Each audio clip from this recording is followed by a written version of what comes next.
Pero Cuencas Mineras también mira al futuro gracias a la incipiente industria instalada en Utrillas, capital administrativa, y en Montalbán, la capital histórica.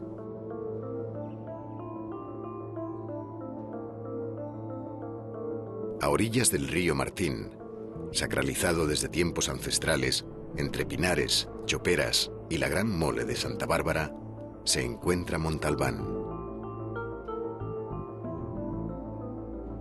Su iglesia fortaleza de Santiago el Mayor es uno de los monumentos mudéjares más importantes de Aragón.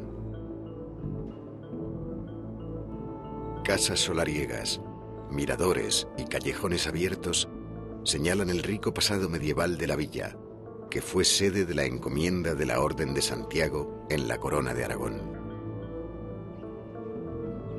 Montalbán, Utrillas y Escucha concentran a la mayoría de los habitantes de estas tierras, cada vez menos pobladas.